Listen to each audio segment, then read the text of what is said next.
Olá, catequizandos, seus familiares, boa noite, que todos tenham uma santa paz.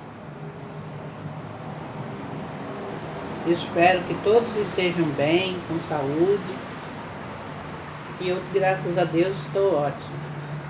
Estou aqui mais uma vez para começar a gravar o nosso encontro dessa semana, do nosso 8º mandamento, que a gente está vendo os 10 mandamentos da lei de Deus.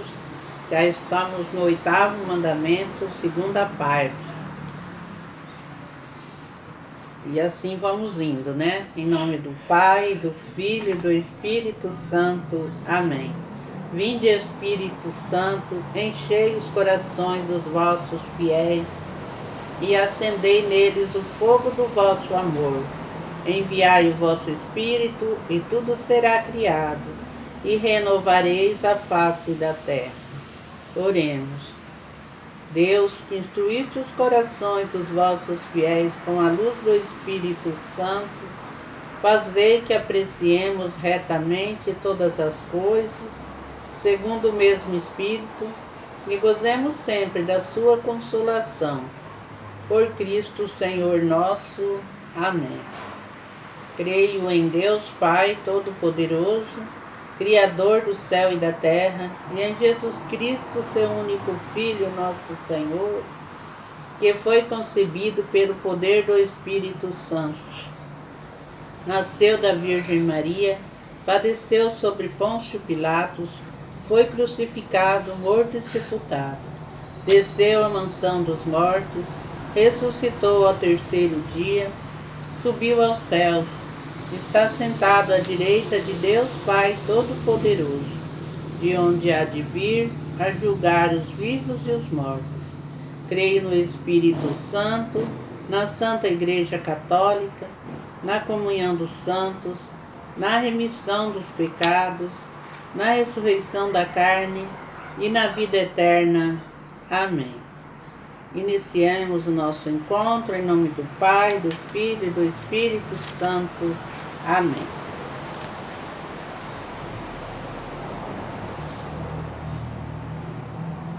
Então nós vamos ver o 8º mandamento, 15º encontro, o 8º mandamento, parte 2.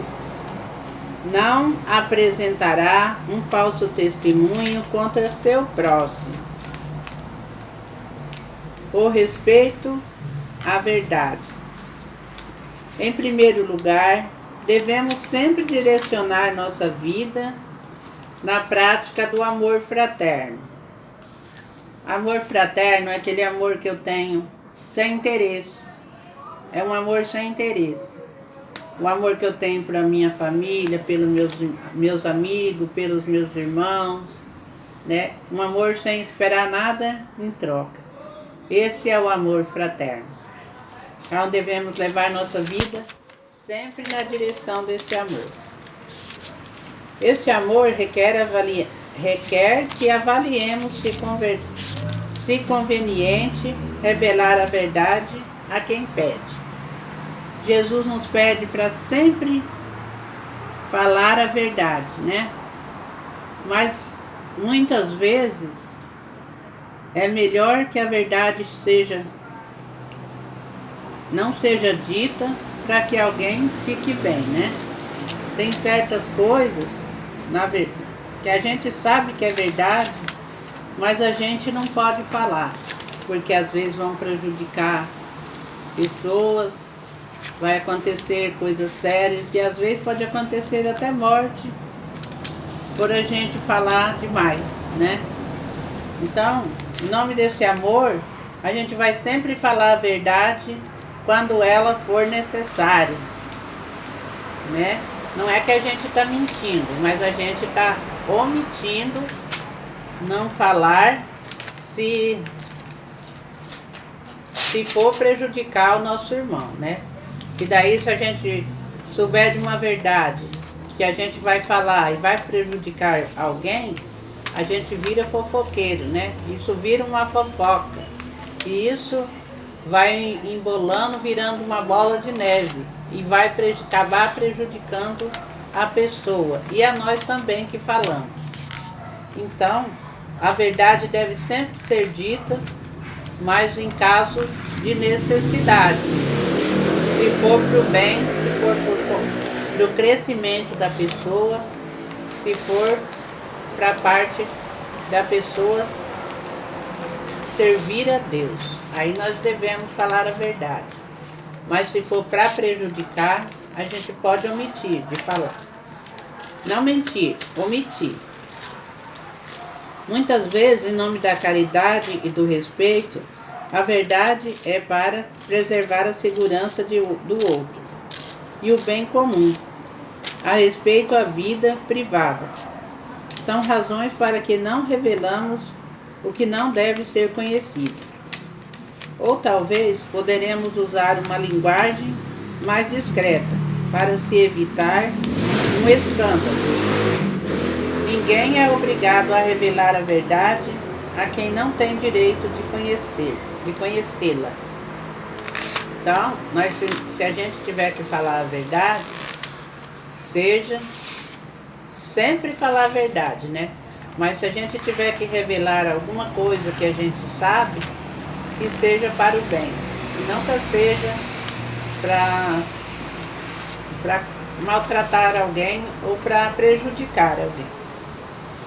E é nesse sentido que o sigilo do sacramento da reconciliação não pode ser revelado pelo confessor, nem por palavra ou por qualquer outro meio que exponha o penitente.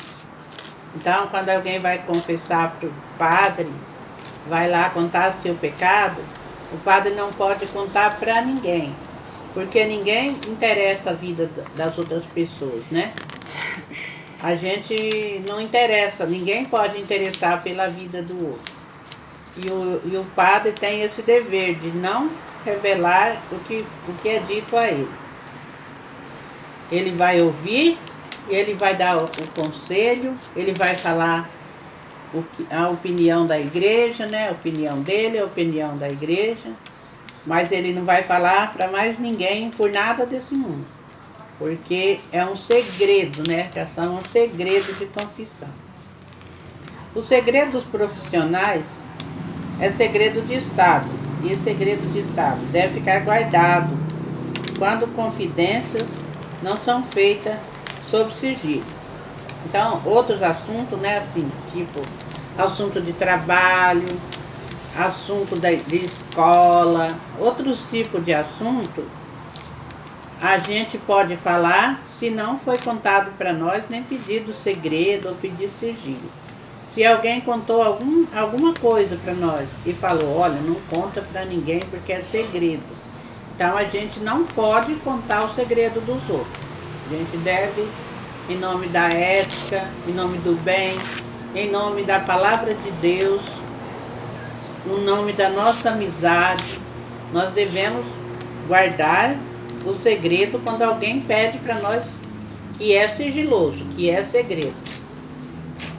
O catequizando com o catequista, se o catequizando quer contar uma coisa para o catequista não tem o direito de sair contando. O catequista tem que ouvir e ajudar, e não tem direito de sair de contar o segredo. Se ele contou e pediu o segredo, não tem direito, não pode, é pecado. É um pecado gravíssimo a gente contar o segredo que alguém pediu para a gente não contar, o sigilo, né?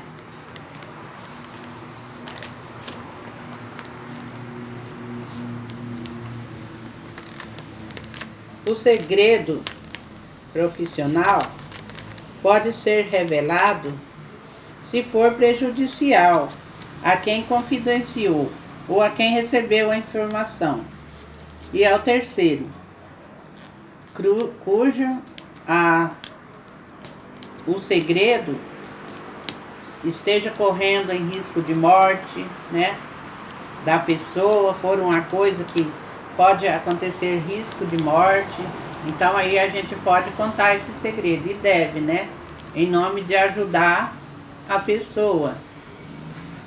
É só nesse sentido. Só se for para fazer o bem, a gente deve contar. Se for no caso que alguém esteja passando por momento de risco de vida, que a gente pode contar o segredo que alguém pediu para a gente, o segredo profissional. Os meios de comunicação exercem um papel importante na divulgação das informações para a sociedade. Mesmo os meios de comunicação devem sempre estar a serviço do bem. Só divulgar as notícias quando temos certeza, quando for para o bem da comunidade, para o bem da sociedade. Senão não pode e não deve ser contado. Prestar à sociedade informação baseada na verdade, na justiça, na liberdade e na solidariedade. Então, os meios de comunicação também têm um papel muito importante na evangelização, nesse mandamento, nesse 8º mandamento, de divulgar as coisas que vão ajudar as pessoas, de não divulgar coisas que não vão fazer bem a ninguém. Tem que ser sempre baseado na verdade, na justiça, na liberdade e na solidariedade. Todas as notícias. Hoje em dia, com esse tal de fake news, todo mundo fala no Facebook o que quer, fala no WhatsApp o que quer, né? Mas é pecado. Desde que a gente está inventando uma história ali para contar da vida de alguém, é pecado. Não tem jeito de não ser, além de ser crime, também é pecado. Os profissionais da imprensa, e nós também, devemos cumprir nosso dever de justiça e verdade no uso dos meios de comunicação, com o fim de cooperar com a formação e a difusão de opiniões públicas. A televisão e outras mídias pode ser tendenciado a distorcer a verdade. As novelas, né, distorcem a verdade. A televisão geralmente distorce a verdade. Uma coisa tão difícil, as novelas mostram que é tão fácil. Uma coisa que não se pode fazer, as novelas mostram que a gente pode fazer.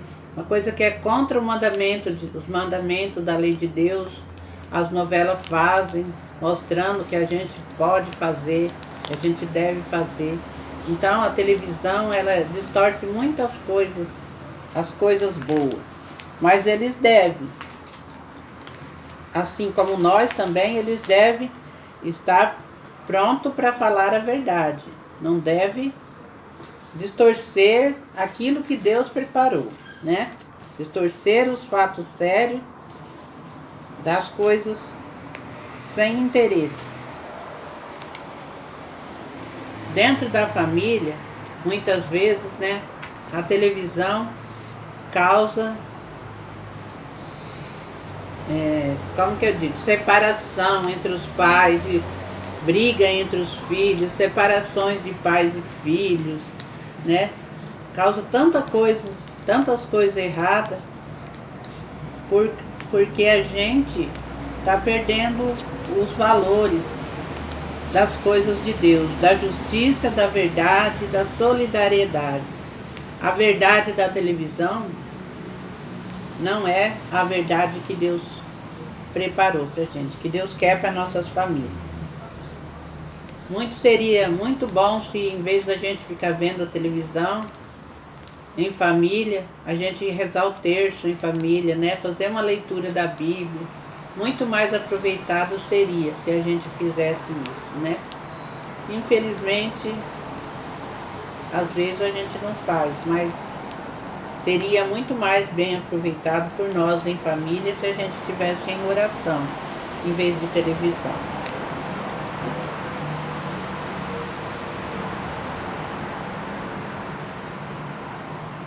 A opinião pública, conforme seus interesses próprios, pode causar passividade no público em geral, tornando as pessoas a serem apenas consumidoras, sem poucos critérios em relação à mensagem, com notícias sensacionalistas, relatos trágicos e outras programação que não proporcionam o crescimento, né? Muitas vezes a gente fica vendo jornal, que é bom a gente ver o jornal, mas o jornal traz muita tragédia, né? Traz muita tragédia para a família.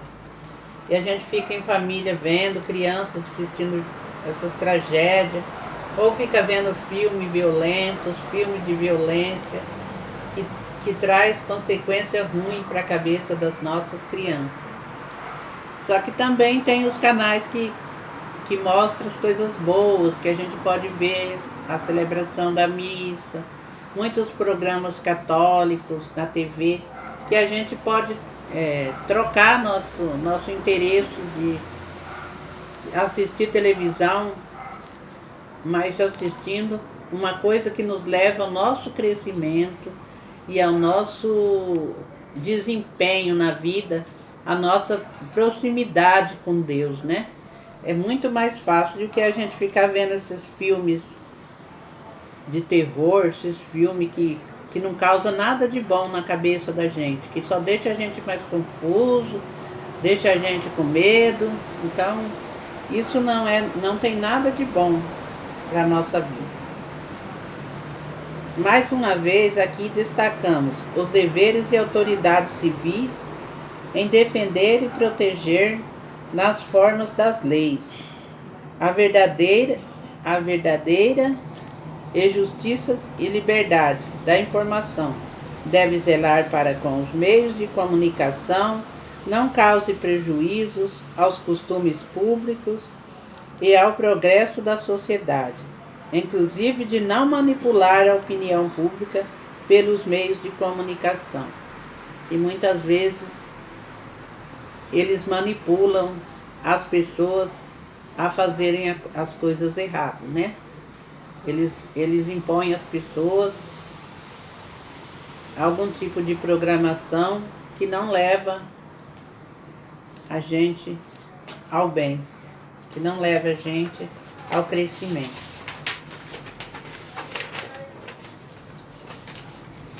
As leituras que nós devemos ver hoje no nosso encontro, vocês leem aí na sua Bíblia, que é muito linda. Eu só não vou ler, porque senão fica muito longo o vídeo.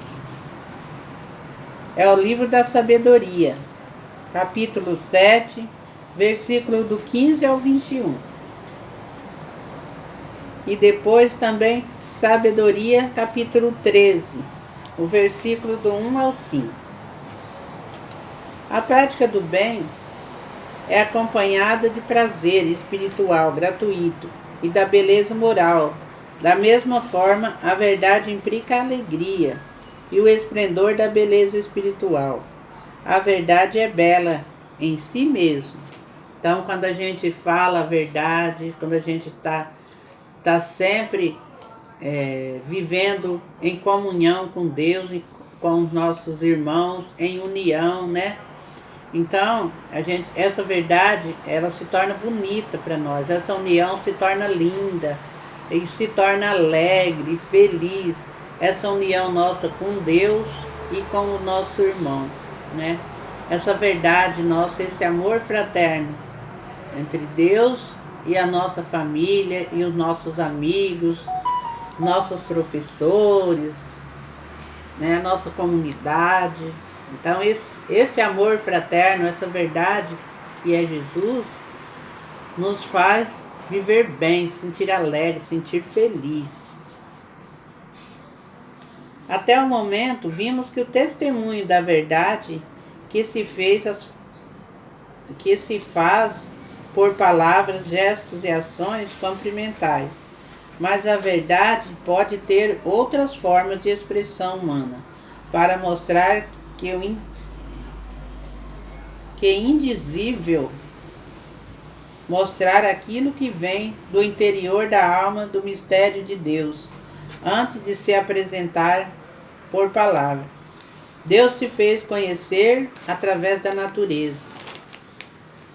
das imagens das criaturas, da imagem do céu com seus astros e da imagem de outras belezas naturais. A admiração da beleza dessas imagens nos leva a contemplar o seu autor, o seu Criador, Deus nosso Pai, no passado, da mesma forma que o homem, inspirado e iluminado por Deus, escreveram livros da nossa Bíblia Sagrada, ou também tiveram a inspiração para produzir obras artísticas que nos levam a conhecer a verdade da nossa relação com Deus. A esse tipo de arte chamamos de arte sacra, através de pinturas, telas, esculturas, quadros e outras imagens. Vemos nesses artes as formas imaginadas da imagem de Deus em forma a de um homem, dos anjos e santos, assim como imagens da Santa Ceia e tantas outras. São através dela que nós vamos à oração e à adoração e ao amor a Cristo, ao amor de Cristo Criador e nosso Salvador e nosso Santificador. A gente olhando para as imagens, como disse, né? A gente olhando pela nossa Bíblia, Palavra de Deus, pensando nas pessoas que escolheram ela, que escreveram ela, as pessoas que escreveram ela foram inspiradas por Deus. Então, quando nós vamos olhando assim uma leitura, que nós estamos meditando a palavra de Deus, é impossível a gente não ver Deus aqui nessas palavras, né? É impossível a gente não ter a verdade, que é a luz de Deus, olhando para a palavra. Assim é olhando para a imagem, né? Que alguém fez essa imagem de Nossa Senhora Aparecida, alguém fez a imagem iluminado por Deus, né? Fez a imagem iluminada por Deus, fez a imagem da mãe que está no céu, para que nós olhamos para ela. Ela em si não faz nada para nós, porque ela é feita de barro, de gesso, né? Mas quando nós olhamos para ela, nós lembramos que nós temos uma mãe no céu e rezamos a ela e pedimos a ela. Não a essa imagem, mas a nossa mãe que está lá no céu. Então, são várias imagens que nos remetem ao céu, como a imagem da Santa Ceia, Jesus e seus discípulos, né?